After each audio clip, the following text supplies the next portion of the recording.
hari ini menikmati waktunya weekend. Saya tinggal di Bogor. Puncak itu setiap Sabtu Ahad full, bahkan kadang-kadang tidak bergerak. Siapa yang datang ke sono? Plat B. Ya, rata-rata plat B. Mau ngapain di sono? Kencing. Makanya kalau dikirimin air dari puncak datang ke Jakarta banjir, jangan disalahkan orang Bogor. Karena orang Bogor jarang kencing di sono. Ya. Jadi banyak kan plat B, Pak. Ya. Makanya di jalan itu mulai masjidnya Harokatul Jannah yang di bawah itu udah mulai gitu ya, macet. Isinya kayaknya rasa di Bogor. Maka bersyukur kita pagi hari ini, saya yang jauh dari Bogor juga tadi kebetulan memang agak berbeda nih, terus terang. Saya juga gak enak karena saya kebiasaan minimal setengah jam sebelum acara saya sudah datang. Saya sudah prediksi itu Bapak, perjalanan itu kurang lebih 1 jam. Maka saya mulai berangkat dari rumah jam 7 kurang seperempat, karena di agenda itu jam 8. Saya lihat yang akan di mapnya itu lewat Parung ke Pondok Cabe. Oh kalau begitu pakai motor aja, pikir saya kan pakai motor. Ternyata di perjalanan macet sampai sini terlambat dari sana. Makanya tanya ke pengurus, barangkali ketiduran di mobil karena ini saya suka nunggu. Jadi mohon maaf agak ngaret sedikit ya, saya mohon maaf. Ini di luar dari kebiasaan, gitu ya. Saya sudah berikhtiar berusaha semaksimal mungkin untuk hadir tepat waktu bahkan sebelum, gitu ya. Karena bagaimanapun ibu bapak adik-adik sekalian itu juga menjadi satu kata kunci sebenarnya dalam menentukan kelas kepercayaan seseorang kepada guru. Sederhananya begini.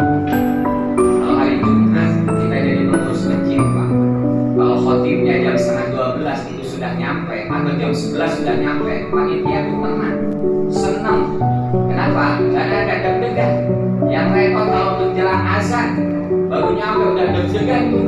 Bentar-bentar telepon.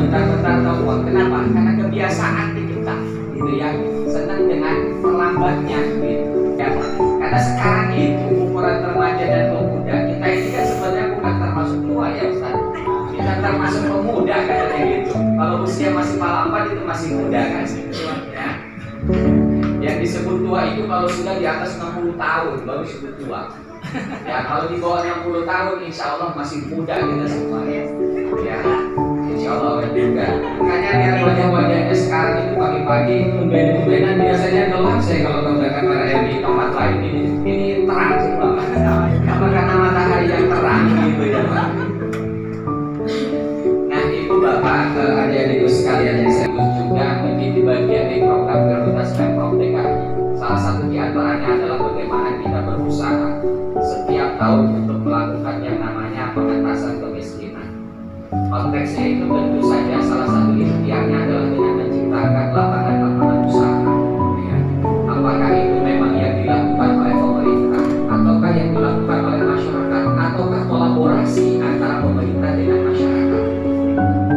Kalau baca misalnya di datanya Kementerian Perindustrian yang saya cek ya, itu paling tidak kita ini jumlah penduduk itu ada 275 juta. Lalu kemudian ternyata di data kementerian itu bahwa pengusaha di Indonesia itu baru di angka 3,55% atau sekitar 9,7 juta yang jadi pengusaha. Itu artinya banyak betul yang belum menjadikan bahwa usaha atau berwirausaha itu menjadi pekerjaan profesi yang sesungguhnya itu. Kalau dalam bahasa saya, kalau kita jadi pegawai negeri, kalau kita jadi pegawai kantoran, itu sudah jelas rizkinya. Ada yang disebut dengan rizkun min haitsu yahtasib.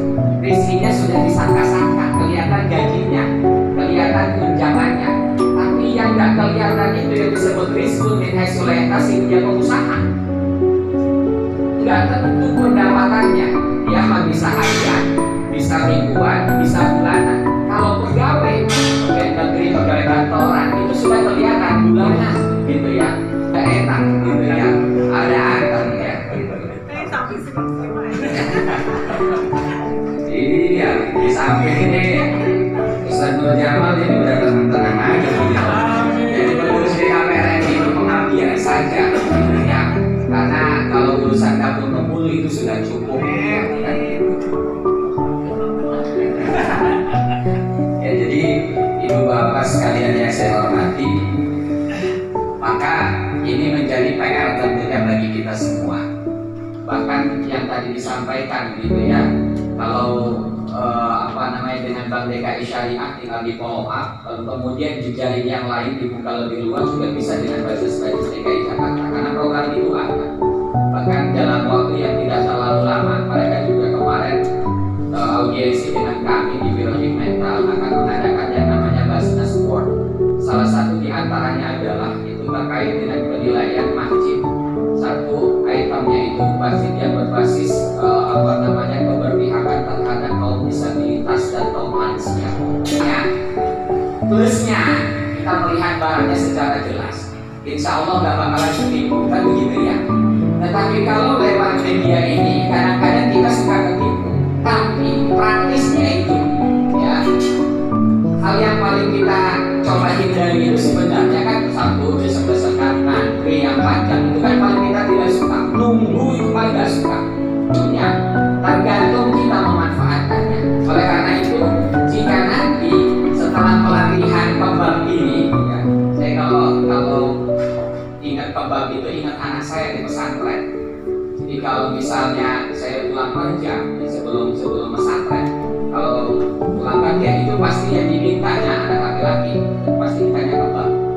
Kalau yang satu mintanya kentang goreng. Jadi saya udah hafal betul. Jadi kalau pulang anak saya nggak perlu saya tanya mau apa, saya beli kebab aja. Aku senangnya luar biasa. Bukan hanya satu, kalau maunya dua. Kalau satu kecil katanya begitu. Ya kasih yang besar kepada teman-teman di BKPRMI yang walaupun hibahnya per 2 tahun sekali ya saya, tapi alhamdulillah BKPRMI itu salah satu yang menaungi anak-anak remaja dan pemuda, sehingga ini menjadi perhatian kami dari Pemprov DKI dan mudah-mudahan insya Allah di tahun-tahun depan juga akan kita tingkatkan. Ya, tingkatkan apanya? Ya bantuannya gitu ya. Karena kalau mengukur dengan 2 tahun yang lalu insya Allah lebih besar yang sekarang. Dan insya Allah juga 2 tahun yang akan datang segera diajukan lagi supaya nanti ada program yang terus berkesinambungan. Ya walaupun tidak dibantu lewat Pemda, tentu dengan inisiatif dan inovasi yang dilakukan oleh teman-teman pengurus, nanti bermitra, bersinergi, berkolaborasi dengan pihak ketiga, tentu juga insya Allah program ini akan berjalan terus gitu ya, tanpa kemudian mengandalkan bantuan dari pemerintah. Kalau bantuan pemerintah sekali lagi sifatnya menanggung, jadi sifatnya membantu bukan menanggung. Yang namanya membantu kan sekedarnya, semampunya, beda dengan menanggung, kan begitu ya. Kalau menanggung benar-benar ditanggung semuanya sesuai dengan biaya. Ini barangkali hal yang bisa kami sampaikan. Perlu dibuka nggak sih? Oh, dibuka ya. Jadi rukun acara, ada rukunnya pas sholat doang. Rukun acara itu harus dibuka dulu. Bismillahirrahmanirrahim, dengan mengucapkan Bismillahirrahmanirrahim. Acara iklan Youth and Entrepreneurship Pemuda Remaja Masjid di Jakarta Selatan dengan mengambil tema membangun wirausaha tangguh berbasis akhlak dan kemandirian secara resmi saya nyatakan dibuka. Kemudian pokoknya jadi dari Isaifiun walaupun 5 jauhan lisan. Kalau pedang luka itu masih ada harapan sembuh, kalau tidak luka di hati